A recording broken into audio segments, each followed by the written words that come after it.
आचार्य श्री विमल सागर जी महाराज की जय। परम पूज्य आचार्य श्री सरस्वती सागर जी महाराज की जय। परम पूज्य आचार्य गुरुदेव सुंदर सागर जी महाराज की जय। गुरुदेव समंत भद्र स्वामी की।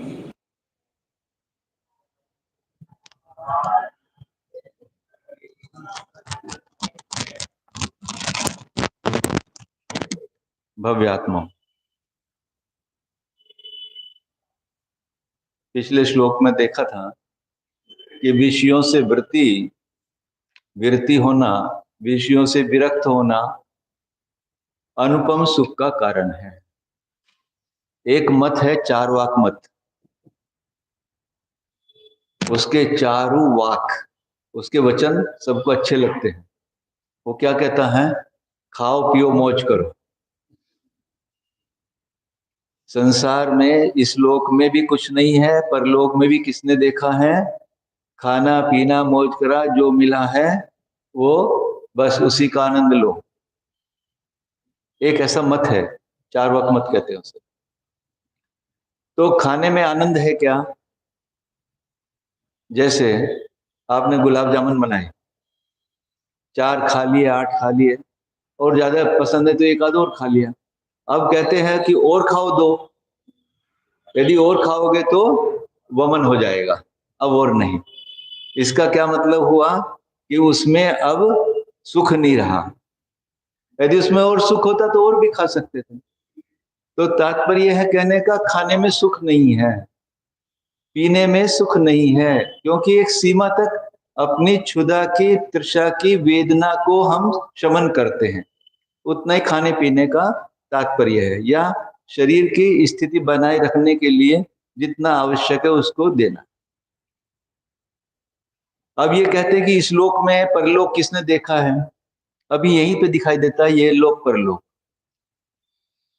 एक ही मास के पेट से उत्पन्न हुए 2 भाई, एक बहुत गरीबी में पूरा जीवन निकाल देता है और एक दूसरा भाई पूरा जीवन उसको अमीरी अमीरी अमीरी दिखाई। तो इन दोनों में ऐसी विभिन्नता क्यों पाई जाती है? ऐसा डिफरेंस क्यों है? मां के पेट से दोनों ने एक साथ जन्म लिया, एक जन्म से ही बीमारियों से ग्रस्त था, दूसरा शुरू से ही भोगों को भोग रहा था। तो ऐसा क्यों डिफरेंस मिल रहा है? तो ये दिखाता है कि पूर्व भव भी कुछ है। पूर्व भव में एक ने पुण्य उपार्जन किया है, एक ने पाप उपार्जन किया है। वो एक ही माँ के पास आकर भी एक दुखों को भोग रहा है, एक सुख को भोग रहा है। और सुनो, अंजना सती, सास ने घर से निकाल दिया। पेट में कौन था? एक जीव था, गर्भ था ना उसको। कौन था वो? तद्भव मोक्षगामी जीव। तद्भव मोक्षगामी जीव क्या ऐसे वैसे माँ के पेट में जाएगा? बहुत पुण्यात्मा माँ होगी ना, जो उसी भाव से मोक्ष जाने वाले जीव को जन्म दे रही है। फिर भी पूर्व में बंधा हुआ कर्म था कि पति से वियोग हुआ और वन में दर दर ठोकरे खा रही है, जबकि संपर्क है किसका? तद्भव मोक्षगामी जीव का। इतना होने पर भी पूर्वबद्ध कर्म ने उसका पीछा नहीं छोड़ा। तो ये दिखाता है कि परलोक भी कोई वस्तु है। हम कहीं से आए हैं और कहीं हमें जाना है। तो यदि हम पुण्य पाप करके आए हैं तो उनका फल हमको भोगना ही पड़ेगा। जब भी उसका कर्म का समय पूर्ण होगा तभी वो उदय में आएगा। इस भव में आएगा या तो अगले भव में आएगा, तो उस भव में आकर हमें सुख दुख देगा। तो अभी हमें पुण्य पाप यदि अर्जन करते हैं तो उसका फल भोगना ही पड़ेगा। आपके प्रश्न का उत्तर हो गया? चलिए आगे करते हैं कि ये जो वर्तमान में हमें अद्भुत वस्तु मिली हुई है, कोई मान लीजिए धन साहूकार बना हुआ है, तो ये पूर्व पुण्य का ही फल है। या हम ऐसे मुनिराज बन गए हैं। प्रति समय हमें मुनियों का ही संपर्क रहता है। जिनवानी के अलावा हमें और कुछ सोचना नहीं है। आहार के लिए भी जाते हैं तो ऐसा लगता है कि 2 घंटे हमारे वेस्ट हो रहे हैं। तो ऐसा जो संपर्क हमको मिला है, आचार्य ने कल कहा था कि न जाने ये हमारे कौन से पूर्व जन्म के किए हुए कार्य का फल है। ऐसे आना चाहिए एक अनुभूति अंदर कि आज हमें यदि सारी योग्यता मिली हुई है। कौन सी योग्यता? मनुष्य पर्याय, जिनवानी का श्रवण, जिनवानी के सुनने के भाव, हाँ? सब अंग संपूर्ण, कोई आदि व्याधि नहीं है। और साता वेदनीय का उदय। यदि शरीर में बाधा हो जाए, बुखार आ जाए तो करवट भी नहीं ली जाती। दर्द में यदि दर्द हो जाए तो नमोकार मंत्र भी मुंह से नहीं निकलता।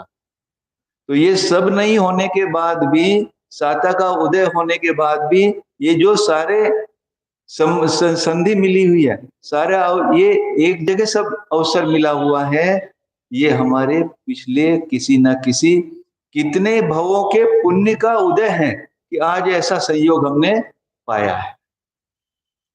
हाँ, आगे का पढ़ेंगे। 69 नंबर हुआ, 68 हो गया था कल। हाँ,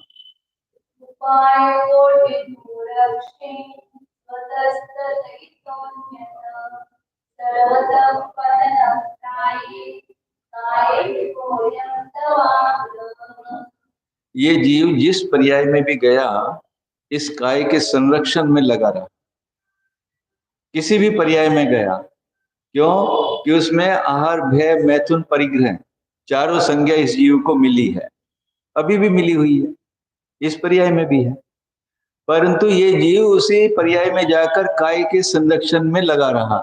आचार्य कहते हैं सर्वतः पतन प्राये काये। इस शरीर का तो पतन होना, नाश होना प्राय यानी संभव ही, मतलब ये निश्चित ही है। ये शरीर रुकने वाला है क्या? अनंत शरीर ने धारण किए इस जीव ने, वे नहीं रुके तो ये शरीर भी कैसे रुकने वाला है? इसका तो नाश होने ही वाला है।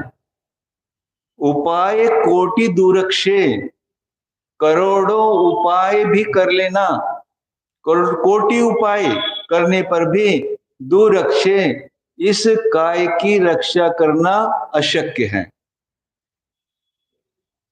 जब आयु कर्म पूरा हो जाएगा तो एक समय भी वो जीव इस काय में नहीं रह सकता, किसी भी काय में हो, किसी भी पर्याय में हो। जब उसका कॉन्ट्रैक्ट पूरा हो जाएगा, किसका? जीव का और आयु कर्म का। हाँ, तो आयु कर्म से कह देना कि थोड़ी देर और रुक जाओ। एक समय भी वो कहेगा नहीं। एक बार आत्मा ने शरीर से कहा कि तू हमेशा से मेरे साथ रही है, तू चल मेरे साथ। जब आयु कर्म पूरा हो गया तो शरीर को कहने लगी आत्मा, तू चल, अच्छा सुंदर शरीर था, चल मेरे साथ। तो शरीर ने जवाब दिया आत्मा को कि तूने अपने धर्म के साथ गद्दारी की है, तूने मुझे ग्रहण किया है, पर मैं तेरे साथ नहीं रह सकता। मैं तेरे साथ, मैं अपने साथ गद्दारी नहीं कर सकता। मैं तेरे साथ तो रह ही नहीं सकता। मेरा तेरा तो इतना ही संबंध था। तू से, तेरे द्वारा मैंने पूरे जीवन, पूरे आयु कर्म के समय अपनी सेवा कराई। तूने मेरी सेवा की है, ये तूने अपने साथ गद्दारी की है। मेरी सेवा तू कर नहीं सकता था, करना नहीं चाहिए था। तुझे तो अपने स्वरूप में रहकर अपना कल्याण करना चाहिए था, पर तूने तो पूरा जीवन मेरी सेवा में ही निकाल दिया। तूने गद्दारी की अपने से। हाँ, तो कोटि एक उपाय करने पर भी दूरक्षे, इस शरीर का रक्षा करना संभव नहीं है। ये इसको बचा नहीं सकते आप। ये तो अभी भी क्षण क्षण में छीन हो रहा है। शरीर तो प्रति समय क्षीण हो रहा है, अभी भी क्षीण हो रहा है, नहीं ऐसा लगता नहीं है हमको। प्रति समय इसमें आके पुद्गल के परमाणु मिल रहे हैं और प्रति समय निकल भी रहे हैं। तो इस शरीर का तो प्रति समय क्षीण हो रहा है, इसकी रक्षा करना तो असंभव है। स्वतः तथा इत अन्यथा, अपने आप भी हम इसके शरीर की रक्षा नहीं कर सकते और दूसरा कोई भी हमारे इस शरीर की रक्षा नहीं कर सकता, संभव ही नहीं है। हम स्वयं भी नहीं कर सकते और अन्य कोई भी शरीर की रक्षा नहीं कर सकता। कयम तवाग्रह, तो फिर क्या कह रहे आचार्य, तो तेरा ऐसा हट क्यों हो रहा है कि 24 घंटे इस शरीर की रक्षा में तू लगा हुआ है? क्यों तू इसके पीछे लगा हुआ है? तुझे क्यों अपनी आत्मा की याद नहीं आती? देखो 24 घंटे में सुबह से उठकर रात सोने तक सारा काम जो भी हो रहा है इस शरीर के लिए हो रहा है।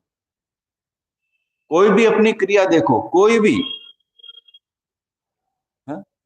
मंदिर भी आते हो तो भी शरीर की क्रिया के लिए आते हो। मेरा शरीर सुरक्षित रहे, भगवान इसको कुछ ना हो, मुझे कोई रोग ना हो, यानी शरीर को, मुझे तो रोग होता नहीं, इस शरीर को कोई रोग ना हो, मेरा धंधा अच्छा चले, मेरा सब काम है, मेरा परिवार सुख में रहे। सारा किसके लिए हो रहा? क्या मंदिर इसलिए आना चाहिए क्या? देखो यहां आकर जिन देश जिन राज में निज राज का स्वरूप पहचानो तो आपका मंदिर आना सार्थक है। यदि जिन में निज दिखाई देने लगे या निज में जिन दिखाई देने लगे, जिन में निज और निज में जिन, कहते हैं ना एक विनती में, तुम निरखत मुझको मिली मेरी निधि प्रभु आज। हे प्रभु, आपको देखते हुए आज मुझे मेरी निधि का दर्शन हुआ है। क्यों? कि जैसे आप हो वैसे ही तो मैं भी हूं, परंतु नहीं, वो तो दिखाई नहीं देता। इस शरीर में तो ये गोरा है, ये सुंदर है, इसको इतने सुंदर कपड़ों से सजाऊं, मुझे ऐसा चाहिए, मुझे वैसा चाहिए। किसके लिए चाहिए? ये शरीर 1000 की साड़ी से भी ढकता है और 10,000 की से भी ढकता है। ऐसे कलर चाहिए, वैसे कलर चाहिए, सब किसके लिए चाहिए? इसको सुंदर बनाने के लिए, सुंदर दिखे, ये सुंदर रहे, इसको भोजन पान भी अच्छा अच्छा दूं, इसको कोई रोग ना हो, दवाई भी हाई क्लास, डॉक्टर भी हाई क्लास, सब इसके लिए हो रहा है। और जिसका नाश होना 100%, जिसका नाश होना ही है, उसकी रक्षा में ये जीव, आचार्य कहते हैं, कायम तव आग्रह है, तेरा आग्रह, तेरी हट इसकी रक्षा करने में क्यों हो रही है? क्यों तू इसके पीछे लगा हुआ है? आचार्य संबोधन दे रहे हैं कि तू इसका पीछा छोड़, तेरा जो जीव द्रव्य है तो उसकी सुरक्षा में लग। जो असंख्यात लोक प्रमाण विभाव रूप परिणाम है तो उनसे अपनी आत्मा की रक्षा कर, वो तो तेरा कार्यकारी है। और जिसकी रक्षा करना असंभव है, जिसका नाश होना निश्चित है, उसकी रक्षा में तू लगा हुआ है, तो उसकी रक्षा कर नहीं सकता, तो क्यों ऐसा आग्रह कर रहा? हाँ आगे।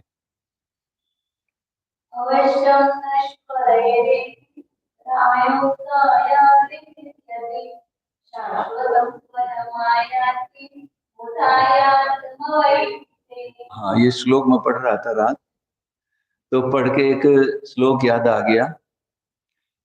तप करते यौवन गया, द्रव्य गया मुनिदान, प्राण गए सन्यास में, तीनों गए न जान।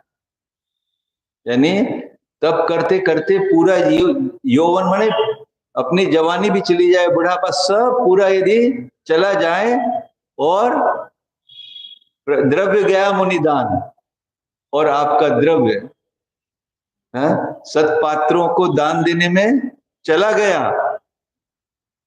यानी पूर्ण समाप्त भी हो जाए।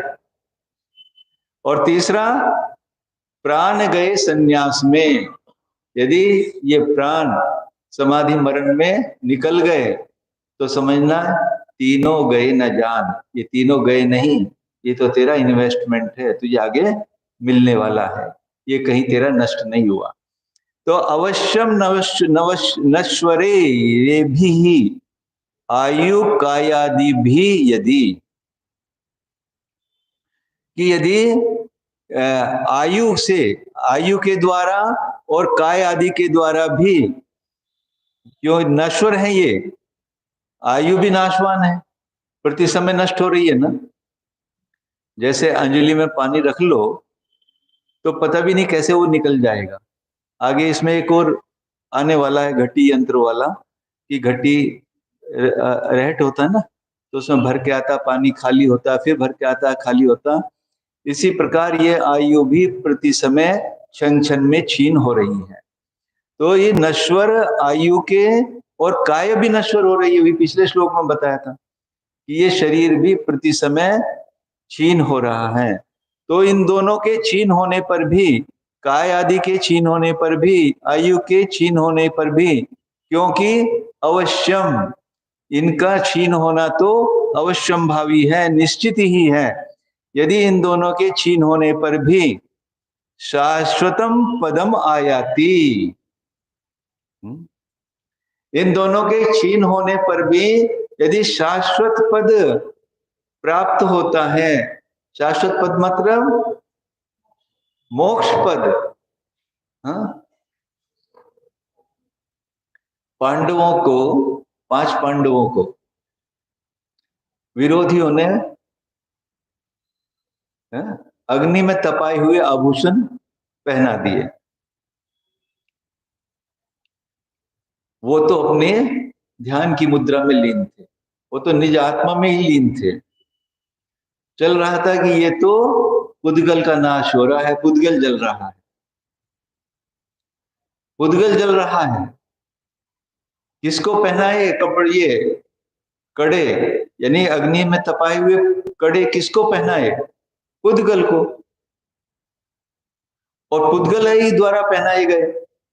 तो इसमें मेरा तो कुछ भी नुकसान नहीं है। जो नाशवान है उस तो नाश ही हो रहा है उसका, और मेरा तो नाश हो नहीं सकता।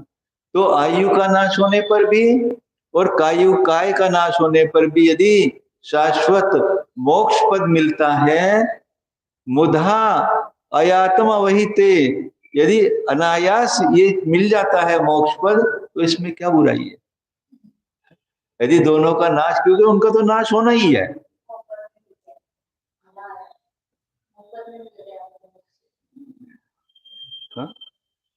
वो तो दोनों नाश होते ही निश्चित है ना, और मोक्ष पद अलग से मिल रहा है। तो मुफ्त में मतलब कुछ भी नहीं करना पड़ रहा, वो तो जाने वाले थे तो जाने ही थे, मोक्ष पद अलग से मिल रहा है, तो इसमें क्या हानि है? ये तो बहुत ही अच्छी बात हो गई कि ये दोनों भी हमको मिलते हैं। तो यानी क्या कहने का तात्पर्य, यदि आयु क्षीण हो रही है और हम अपनी तपस्या में लगे हुए हैं, या काय क्षीण कर रहे हैं, तब व्रत संयम आदि करके अपनी आत्मा की शुद्धि में लगे हुए हैं, तो वो तो नहीं करते तब भी नाश को होने वाले थे। और यदि आपने तब संयम आदि करके मोक्ष के लिए कुछ कर लिया, तो मोक्ष तो आपको फ्री में मिल गया।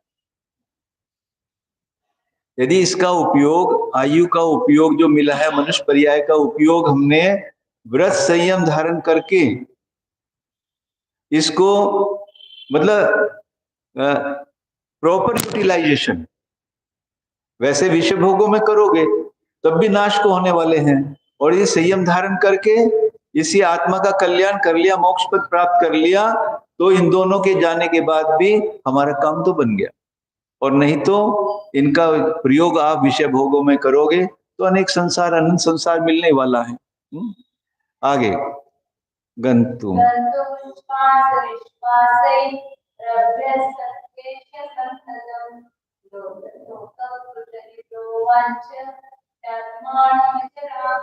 हाँ, गंतुम उच्छ्वास निश्वास ही, हाँ, श्वास का आना और जाना तो चल ही रहा है, उस श्वास के जाने आने से, कई लोग कहते हैं जो योगा करते हैं, जो सांस को रोक लेते हैं, अन्य मतियों में ऐसा मानते हैं कि ये श्वास तो गिनती के मिले हुए हैं इस पर्याय में, और यदि श्वास को हमने आधा घंटा रोक लिया तो आधा घंटा हमारी आयु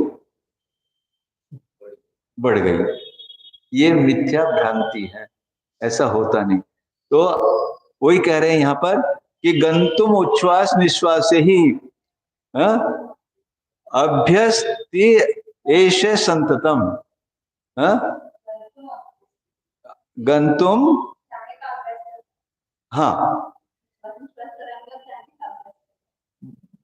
तो उस अभ्यास से जो निरंतर अभ्यास चल रहा है, तो लोग प्रथिगतः, जो लोग माने संसारी अविवेकी जन हैं, अविवेकी जन क्या, वांछति आत्मानम अजरामरम, कि श्वास श्वास के रोकने से ये अविवेकी जन क्या कहते हैं, क्या चाहते हैं, वांछति आत्मानम, आत्मा को, कि आत्मा अजर अमर हो जाएगा, आत्मा को न कभी बुढ़ापा आएगा और न कभी ये आत्मा का मरण होगा, ये जीवन बढ़ जाएगा ऐसे श्वासोश्वास को रोकने से। तो ये अविवेकता है, ये भ्रांतिपूर्ण कार्य है, ये अज्ञानता है, ऐसा नहीं होता। तो अपने श्वासोश्वास से रोकना नहीं, वो तो आ जा रहा है, तो इससे कभी भी आयु कर्म बढ़ने वाला नहीं है। आयु के तो निश्चित हैं, उतने समय में ही आयु पूर्ण होने वाली है। हाँ, आगे एक और कर लेते, गलतियां,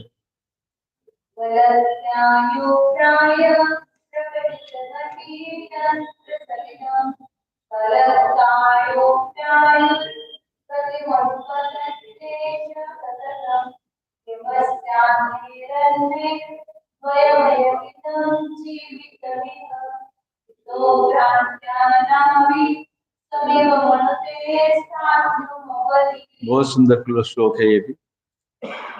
गलती आयु प्राय, आयु का गलन तो प्रति समय हो रहा है।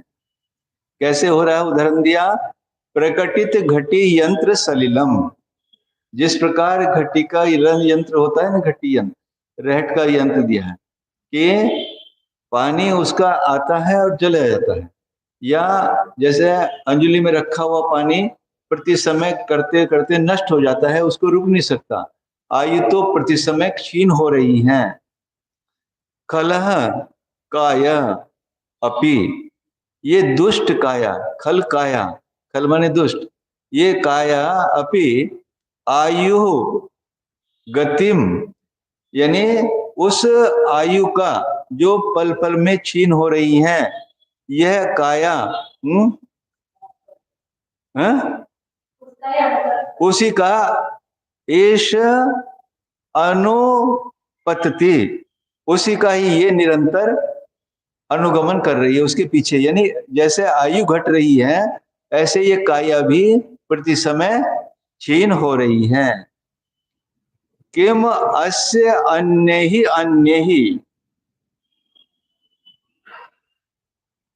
अन्य दो बार लिया इसमें, तो एक अन्य से लेना कि जो साक्षात स्त्री पुत्र धन मकान जितने भी जो सामने दिखाई दे रहे हैं, उनसे मुझे क्या प्रयोजन है।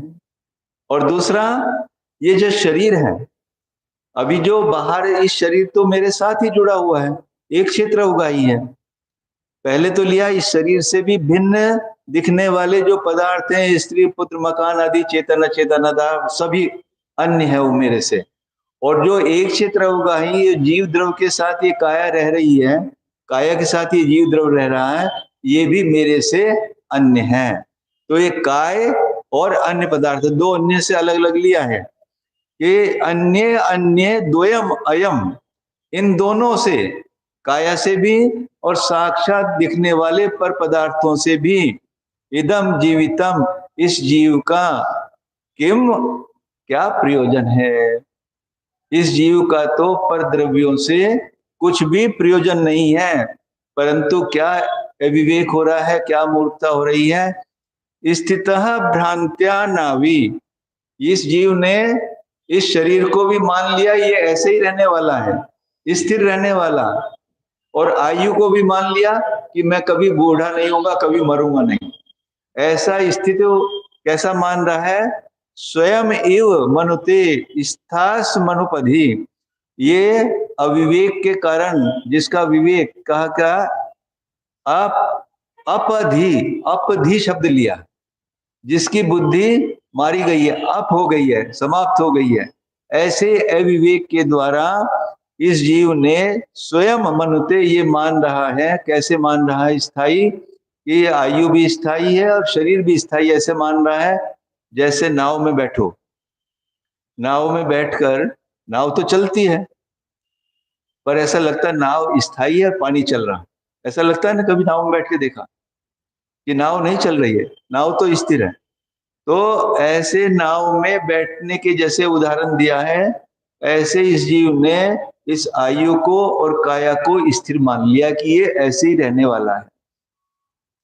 परंतु ये तो प्रति समय विघटित हो रहा है, प्रति समय क्षीण हो रहा है, आयु भी क्षीण हो रही है और काया भी क्षीण हो रही है, दोनों भी नाश को प्राप्त होने वाले हैं। इनको ये स्थिर नहीं है, पर मूर्ख आदमी इनको स्थिर मान रहा है। तो ऐसी मूर्खता को हमें, ऐसे अविवेक को छोड़ना चाहिए। तो क्या करना चाहिए? इस जाने वाली काय को और आयु, बची हुई जितनी भी आयु है इस मनुष्य पर्याय की, उसमें संयम को धारण करके अपने इस मनुष्य जन्म को सफल करना चाहिए। नहीं तो ये ऐसे ही भोगों में चली जाएगी, कुछ भी होने वाला नहीं है, ये संसार ऐसे ही बना रहेगा। चलिए पूर्ण करते हैं। बोलिए आचार्य गुरुदेव सुंदर सागर जी महाराज की। जावानी के ज्ञान से सूझे लोकालोक, सोवानी मस्तक नमो सदा देत हूँ लोक। देव भजो अरिहंत नित, गुरु सेवो निर्ग्रंथ, दया धर्म पालो सदा, यही मोक्ष। अथ पौर्वाणिक स्वाध्याय निष्ठापन क्रियायाम पूर्वाचार्य क्रमेण सकल कर्म क्षार्थम भाव पूजा वंदना इस समेतम श्री श्रुत भक्ति का सर्गम करोम्यहम्।